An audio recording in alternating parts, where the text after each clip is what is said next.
Tom in the zoo, I got sign in the shoebox. I can with my mood, tell me time down, lose me. Wake up, wake up, wake up. It's like, all right.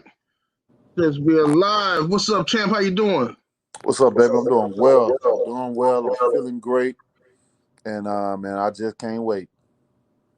Yes, indeed. We in the building with Deontay, the Bronze Bomber Wilder, 2 times. God damn it, we finna get it done tomorrow. You know what I mean? How you feeling right now? Feel real good, man. The hard work has been done. The wait is over, and tomorrow is going to be a wonderful day. You know, this is what we all been waiting on, and this is what we've been looking for. There's been many delays with this situation due to their behalf. I appreciate all the fans. Been patient, we've been patient, and the wait have benefited us. It have worked in our advantage. So we appreciate it all. We was optimistic about the whole situation, and here we are now. I'm like I've been saying, I'm ready to introduce to the world Deontay Wilder. Yes, sir. Yes, sir. You seem very calm, very relaxed. You seem like you're in the best place physically and mentally you've been. Would that be a fair assessment? It definitely would be. I'm in a great place, man.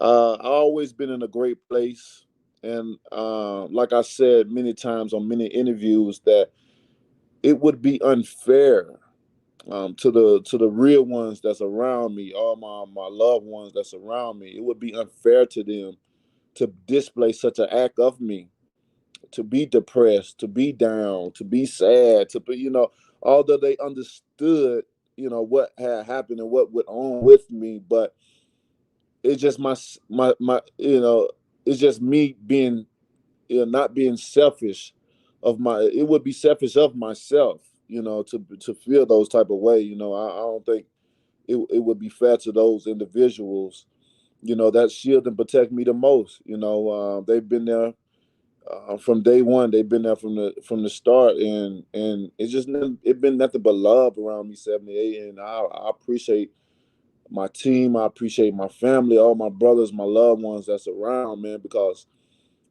it's something that we really have. We really have true love, and true love is around me.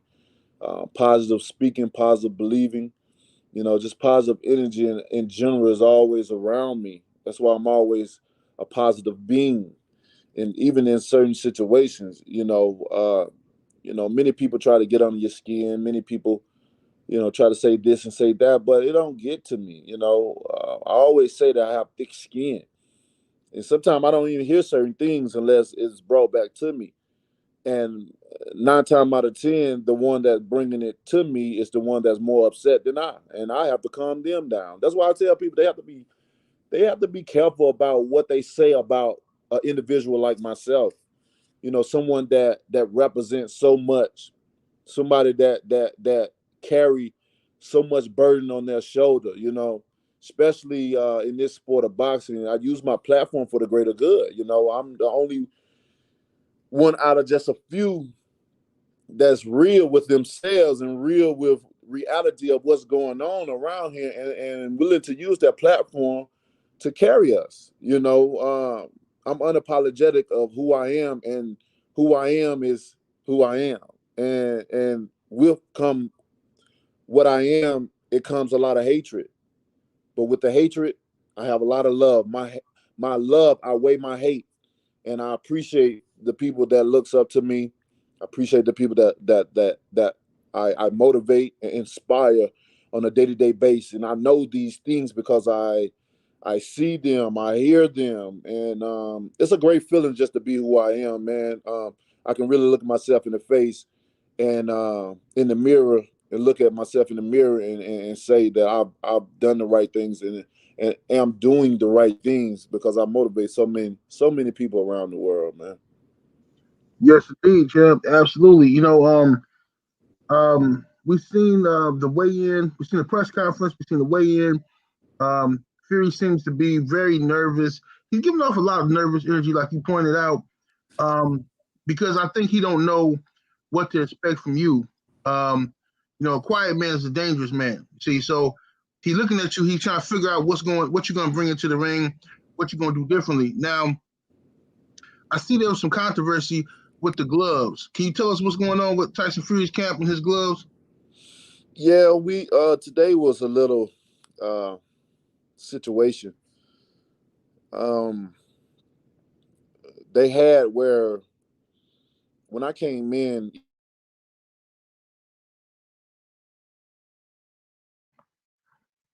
You went on mute. You might have just got a call or something. It'll come back in a second.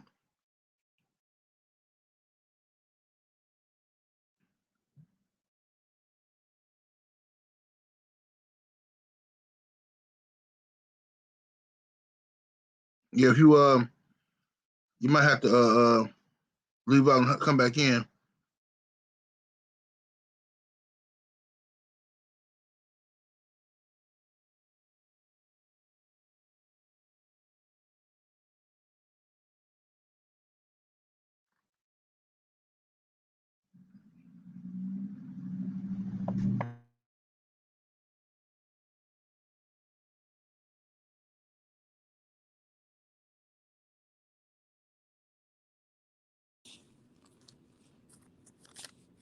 All right, there you go, champ. You back in? yeah, man. Like every time I get on here, somebody want to call.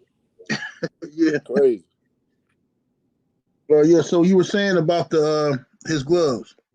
Yeah, we had a little situation with the gloves. When I already got word, some funny stuff was going on in the back with the gloves and stuff. So when I got into the room and I immediately was asking about the gloves and I was telling them about certain things that happened in the first event with his gloves being funny, how it was bending and folding and different things like that. I even showed certain clips and videos of it because they said they've been around boxing 25, 30 years and all that and stuff. Everybody feel like since they've been around it, they some type of experts. But if you haven't put a glove on and haven't hit anyone in the face to understand what type of damage it can do or how mechanically a glove can work, then your 25, 30 years, it gets flushed down the toilet. I mean, you can open up a glove all day and look inside and still not know what's going on. So what happened was Fury gloves that he chosen, which is the same thing that he had the last time. He had like little to no padding. It was like about this small of padding. Yes, those right there. It had little to no padding in it, and the rest of it was horsehair, which we thought horsehair was out of the question. It was illegal, so but they said it was, and so we say cool. Now they opened up my padding, my gloves.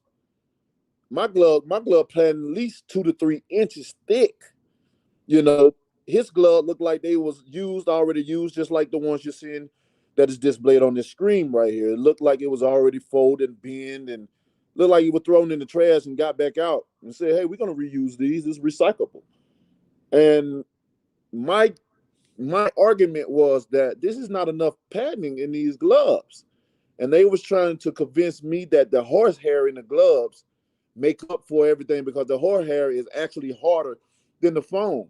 And I was telling them, they're wrong because the thing about the horsehair is that over time, the horsehair can spread, and if the horsehair spread, it gets thinner. So Right.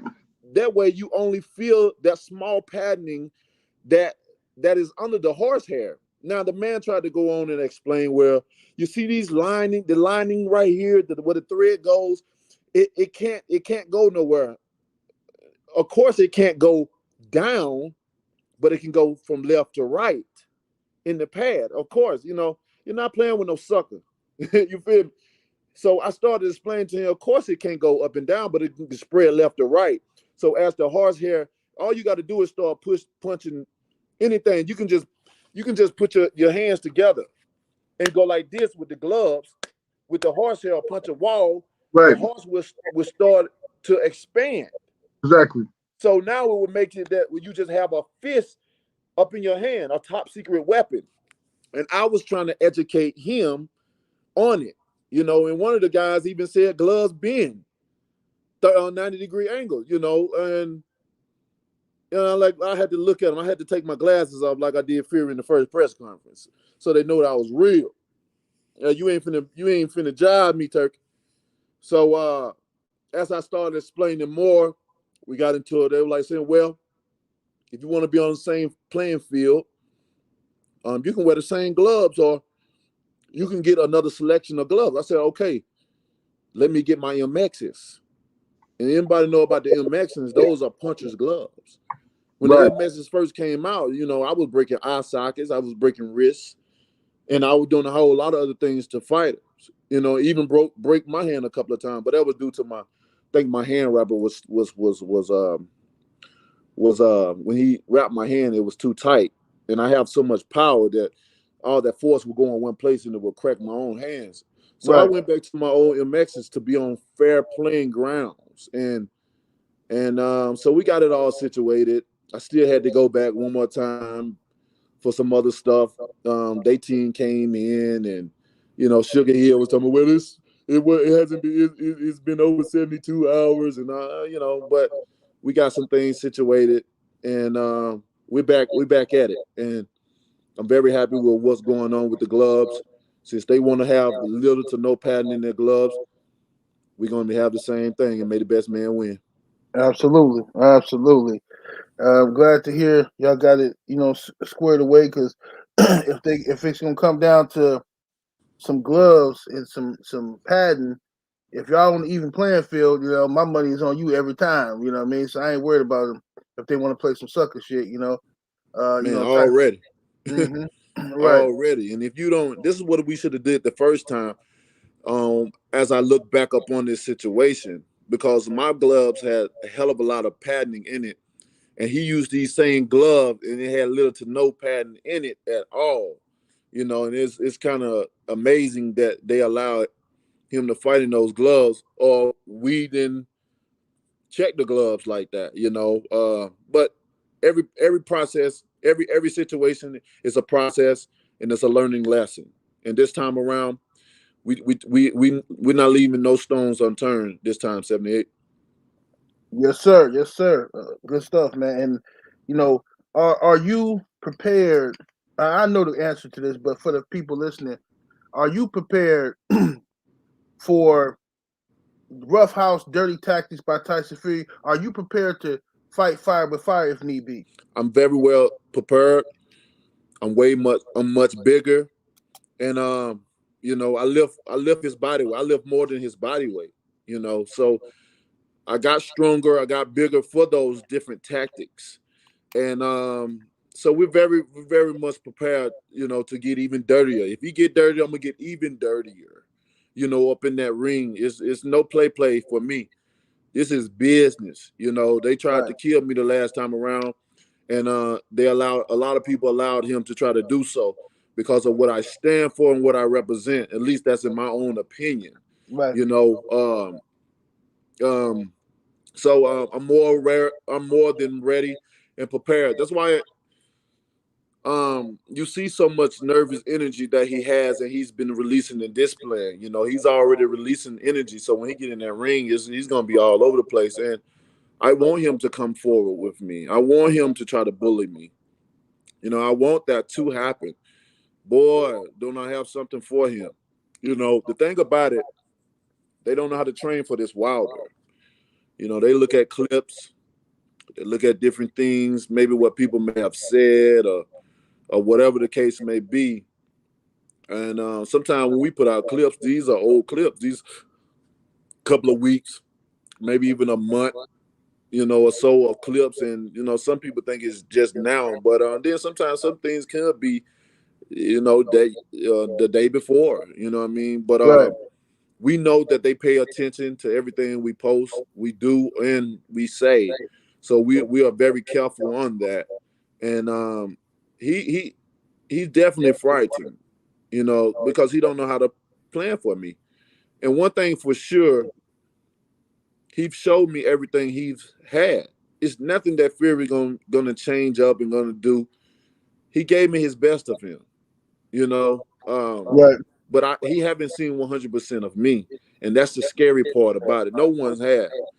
I've always came in with injuries or something wrong with me or something like that, and some people will say, "Well, why you do that?" I'm a warrior. Right. I'm a king. You're a peasant. We are not equal. That's a difference. Mm-hmm. I come in. Although I may have certain things, I'm prepared and still ready to go to war. I'm willing to die in the ring for what I love to do. And a lot of these guys won't even fight with a broke hand. And that's Right. what separates me from a lot of them. And, many people may not understand certain things that I do, but it's not for you to understand, for what's understood. Come on. You know how Yep. to finish that. Needs no explanation. Absolutely. Yes, indeed. I think that yeah, Fury, he seemed real nervous, man. He's trying to psych you out, get in your head, and see what's up, and you know what I mean. But he put out there that he wanted to be 20 pounds heavier. He was trying to come in around 290 or something. He ended up coming in at 277, fully dressed with his clothes on and stuff like that. Mm-hmm. You came in at 238, fit, big. You know what I'm saying? Very strong looking. You know what I mean? Um, so would you say that your frame that you built was natural as far as like over time since you've been off for like so much time, or is it I want to get bigger for these roughhouse dumbass tactics he be doing? No, everything has been natural. Like I said before, the time that we've had is that it had worked in our advantage. We took it as a blessing in disguise. We didn't take it for granted at all. So that time we kept working and working and working. Of course, we had to slow down at certain points in time of camp because we didn't want to burn out of certain things that we was doing. But it benefited me, and we gained the weight and kept the speed at the same time. So it's a balance. We had to balance it out because we didn't want to just bulk up and then never been this big before, and then all of a sudden, we coming in here not really feeling like this. Hold on, not really feeling. I'm doing an interview. Not really feeling this way, or whatever, and now we're getting surprised to the new weight. We wanted to gain the weight and keep the speed Right. at the same time, and it worked out great for me. We've seen the results in sparring and different things like that. So, man, it's going to be amazing. I'm looking forward to it. To display into the world. The body look good. I feel great. Everything's just great. Everything's working out like it's supposed to. Yes, Eye indeed. candy, exactly, like Shelly would say. Yes, indeed. Hey, champ, man, I ain't gonna hold you too long, man. You look war ready. You mentally, physically prepared for battle. You know what I'm saying? Shout out to you, man. We're proud of you for everything you've done for yourself and for your people. And you know what I'm saying? You go in there and be the best Deontay Wilder you can be tomorrow, and your people gonna be proud of you. You know what I'm saying? My man, I appreciate you so much. You and the LDBC and everyone alike. I want to tell all my fans that I love them so much, and we're ready to go. One thing for sure, he don't want it as bad as I. He haven't trained as hard as I've trained. He haven't sacrificed as much as I've sacrificed, and I'm gonna put it all on the line come tomorrow night. This is it's going. We're putting everything on the line Yes, sir. tomorrow night. So definitely expect a great fight while it lasts. And man, I can't see it no other way but my hands being raised in the air at the end of the night, and the Two announcer times. saying, "And the new two-time heavyweight champion of the world, Yes, Deontay sir. Wilder." I see you Yes, sir. guys soon. If you can't be in the stands in the audience up in that electrifying arena, please don't hesitate to click that button on Fox Pay-Per-View. It'll be the best money you ever spent in your life. I Yes, sir. guarantee you that. Yes, sir. Salute, champ. Much love. My man, blessings. I'll talk to you soon. Peace, brother. Peace.